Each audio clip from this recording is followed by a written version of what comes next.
दोस्तों बात करें तो क्या आप लोगों ने कभी सोचा कि इंटेल का जो प्रोसेसर होता है कभी मोबाइल फोन्स के अंदर देखने को क्यों नहीं मिलता। यानी कि स्मार्टफोन के अंदर इंटेल वालों ने एक जमाने में कोशिश करी थी। यहां तक कि 2001 2002 में जो बड़े स्मार्टफोन्स आते थे, यानी कि जैसे हम उस जमाने में पीडीए पर्सनल डिजिटल असिस्टेंट कहते थे, उसके अंदर प्रोसेसर डाले थे। 2G GPRS चलता था, उस जमाने में भी उसके प्रोसेसर्स आते थे महंगे एक्सपेंसिव फोन में। ब्लैकबेरी तक के अंदर उन्होंने इंट्रोड्यूस करे थे, जिसे हम एक जमाने में स्मार्टफोन कंसिडर किया जा सकता था। खैर एक जमाने में इंटेल वालों ने बहुत कोशिश करी थी, लेकिन फिर भी ऐसा क्या हुआ इंटेल के साथ कि आज के समय में भी इंटेल वाले मोबाइल फोन के अंदर अगर प्रोसेसर निकालना चाहे तो निकाल नहीं सकते। मतलब बहुत सारी चीजें हुई है इंटेल के साथ पिछले 20 सालों के अंदर। सब कुछ इस वीडियो के अंदर बात करते हैं। पसंद आए लाइक कर देना और बाकी सब आप जानते हो क्या करना रहता है। लेकिन यहाँ पे सबसे पहले बात करना चाहूंगा कि इंटेल की अगर मैं स्मार्टफोन की जनरेशन की बात करूं तो पीडीए वाले में तो काम कर रहे थे, ब्लैकबेरी के साथ भी ये लोग काम कर रहे थे, लेकिन एग्जैक्टली स्मार्टफोन्स के अंदर यानी कि जब एंड्रॉइड वाला रेवोल्यूशन स्टार्ट हो रहा था तो 2012 में इन्होंने सोचा था क्यों ना चलो हम भी अपने एक फोन बनाते हैं। और सबसे पहला फोन इन्होंने गीगाबाइट कंपनी के साथ बनाया था, जहां पे गीगाबाइट एक OEM था इनके लिए, जो इनके लिए फोन डिजाइन कर रहा था और इनका प्रोसेसर लगा कर दे रहा था। और पता दुनिया का पहला फोन कौन सा था? वो था गीगाबाइट का फोन, जिसे इंडिया में रीब्रांड करके लावा जोलो के नाम से निकाला गया था। यस, लावा कंपनी ने जोलो ब्रांडिंग के अंदर एक इंटेल एटम के प्रोसेसर के साथ फोन निकाला था और उसको हाईलाइट किया गया था कि इंटेल प्रोसेसर के साथ फोन है। लेकिन एक सोचने वाली बात है कि as a separate mobile division खोलने की बजाय उन्होंने सोचा कि क्यों ना हमारे पास जो ऑलरेडी एग्जिस्टिंग प्रोसेसर है ना उसी को ही हम यहाँ पे लगा देते हैं। और उन्होंने उनके पास जो सबसे हल्का लो पावर्ड प्रोसेसर था ना वही लगाया अपने मोबाइल फोन के अंदर, यानी कि कंप्यूटर का प्रोसेसर हटा के अपने एक मोबाइल फोन के अंदर प्रोसेसर को लगा दिया। अब पता है इसमें प्रॉब्लम सबसे बड़ी क्या आती है कि एक मोबाइल फोन और पीसी के प्रोसेसर में बहुत ज्यादा डिफरेंस होता है। सबसे पहली चीज, पीसी के अंदर आपको एक्टिव कूलिंग लगती है, ज्यादा परफॉर्मेंस की रिक्वायरमेंट रहती है, ज्यादा वोल्टेज लेता है, उसको एनर्जी लगती है। कहने का मतलब ये कि यहाँ पे उसे ज्यादा एनर्जी चाहिए, प्रॉपर कूलिंग चाहिए और तभी यहाँ पे एक अच्छा प्रोसेसर अच्छे तरीके से बिहेव करता है। अगर किसी भी डेस्कटॉप कंप्यूटर में कूलिंग अगर अच्छी नहीं हो तो कितना भी अच्छा प्रोसेसर लगा दो, कोर i9 ही क्यों ना लगा दो, वो यहाँ पे थ्रॉटल कर जाएगा। ये एक फंडामेंटल दिक्कत थी और ये चीज वो समझ नहीं पाए। उन्होंने सोचा कि चलो छोटा रास्ता अपनाते, चला कर देखते हैं, चल गया तो चल गया, चला तो नहीं चला। ये करके उन्होंने 2012 में निकाला। 2013 में Asus ने अनाउंस कर दिया कि इंटेल प्रोसेसर के साथ कुछ फोन निकालेंगे। 2014 के अंदर Asus के काफी सारे फोन है जिनके अंदर इंटेल का एटम प्रोसेसर लगा हुआ था, काफी अच्छी चीज थी। लेकिन इतने सालों में भी इंटेल को समझ नहीं आया कि यहाँ पे जो रिक्वायरमेंट है मोबाइल फोन की वो अलग रहती है। और यहाँ पे कॉलकॉम और मीडियाटेक बहुत अच्छा कर रहे थे। बेसिकली यहाँ पे क्या था कि कॉलकॉम मीडियाटेक ने ARM कंपनी का डिजाइन लिया था। वो कंपनी सिर्फ आर्किटेक्चर प्रोसेसर का जो रहता है वो डिजाइन करती थी और इन कंपनीज को लाइसेंस देती है।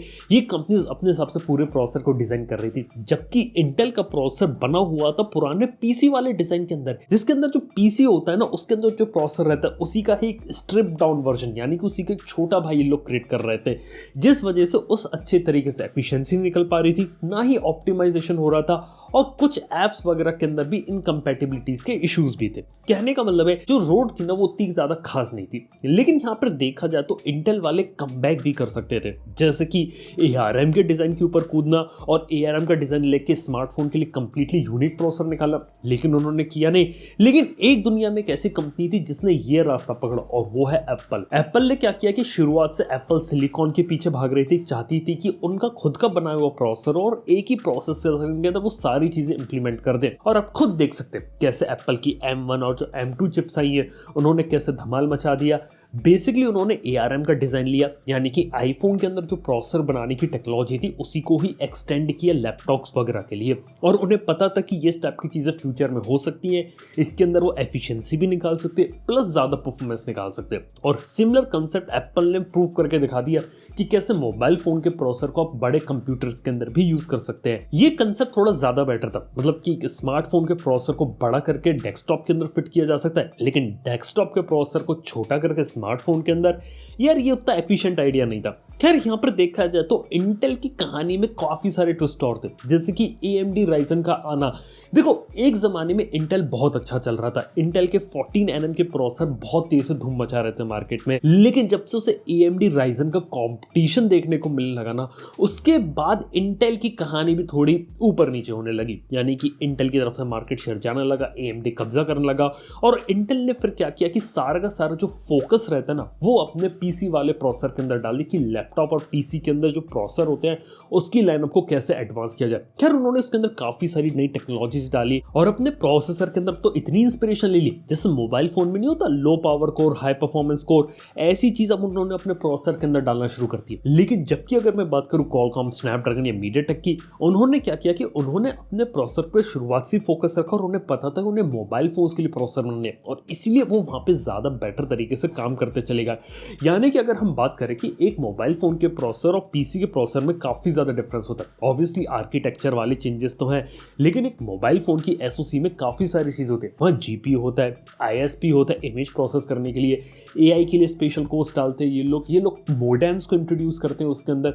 यानी कि एक चिप के अंदर पूरा का पूरा पैकेज रहता है। जबकि यहाँ पे प्रोसेसर जो रहता है ना पीसी के अंदर मोटा मोटा उसके अंदर सीपीयू रहता है, कुछ केसेस में जीपीयू रहता है और कुछ केसेस में कई बार अब एडिशनल कोर्स कुछ एंट्री कर रहे हैं। लेकिन देखा जाए तो वहां पे जो ज्यादा फोकस रहता है वो प्योर सीपीयू की पावर पे रहता है। जबकि मोबाइल फोन की एसओसी के अंदर सारी की सारी चीजें एक ही चिप के अंदर डाल दी जाती है और ये एक काफी बड़ा डिफरेंस है। यानी कि आपको सिर्फ सीपीयू नहीं बनाना, आपको पूरा इंटरनल जो आर्किटेक्चर होता है प्रोसेसर का वो सब डिजाइन करना पड़ेगा कि जीपीयू कैसा होगा, आईएसपी कैसा होगा, क्योंकि सारी की सारी चीजें यहाँ पे प्रोसेसर हैंडल करता है।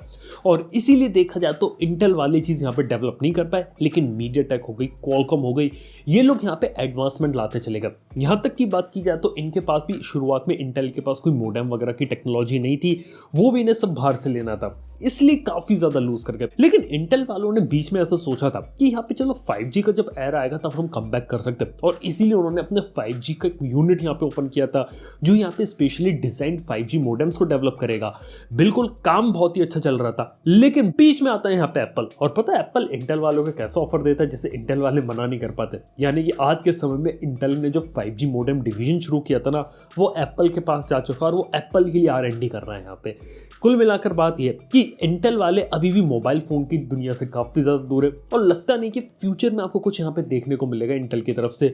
लेकिन अब उन्हें यहाँ पे समझ में आ गया कि जो चीज उन्होंने पहले लूज करी थी उस पर कमबैक कैसे करना है। और रूमर्स वगैरह की बात माने तो ARM के डिजाइन के ऊपर भी लोग काम कर रहे हैं और ये सोच रहे हैं जैसे एप्पल ने मोबाइल फोन के प्रोसेसर को बेस बनाते हुए अपना एप्पल सिलिकॉन निकाल दिया, कैसे ये लोग भी यहाँ पे कुछ वैसी चीजें इंट्रोड्यूस करें और एक बेटर आर्किटेक्चर लेके आए जो कि आने वाले फ्यूचर में जो प्रोसेसर्स होंगे, कंप्यूटर्स होंगे, उनको कैसे पावर करें। ये एक चीज यहाँ पे काम कर रही है। सुनने में है कि ARM का डिजाइन ये लोग ले रहे हैं, जैसे मोबाइल फोन का प्रोसेसर बनता है उसी को ही एक्सपेंड करना चाहते हैं लैपटॉप डेस्कटॉप्स के लिए। अब देखते हैं चीज यहाँ पे किस तरीके से काम करती है। इसके साथ ही बात किया तो आने वाले जमाने में तो विंडोज 12 के बारे में बोला जा रहा है कि यहाँ पे ARM को भी वो सपोर्ट करेगा और हो सकता है कि शायद 2024-25 तक कुछ एक ऐसा ट्रांजिशन पीरियड है जहां पे आपको हर जगह ARM का डिजाइन देखने को मिले, या फिर मैं कहूं कि इंटेल के प्रोसेसर अब इतने ज्यादा एफिशिएंट हो जाए कि हेड टू हेड यहाँ पे एप्पल सिलिकॉन को टक्कर दे सके। तो देखा है तो चीजें काफी एक्साइटिंग चल रही थी और ये कुछ वजह जिससे आज के समय जो इंटेल है वो आपको उसके प्रोसेसर यहाँ पे देखने को नहीं मिलते। लेकिन क्या पता कि जैसे जैसे अगर वो डेस्कटॉप में अगर बेटर प्रोसेसर बनाने लगे नए डिजाइन के ऊपर और उसके अंदर एफिशिएंसी भी अगर निकलने लगी, वो मोबाइल फोन के अंदर भी आ सकते हैं। वेल क्या लगता है आप लोगों को, क्या मोबाइल फोन के अंदर इंटेल का भी क्वालकॉम, स्नैपड्रैगन, मीडियाटेक इन सबको टक्कर दे पाएगा कि नहीं दे पाएगा? ये बात आप मुझे नीचे कमेंट में बता सकते हैं। थैंक यू वीडियो देखने के लिए। पसंद आए लाइक करना, शेयर करना, सब्सक्राइब करना। मैं आपसे मिलता हूँ नेक्स्ट वन के अंदर। Good bye.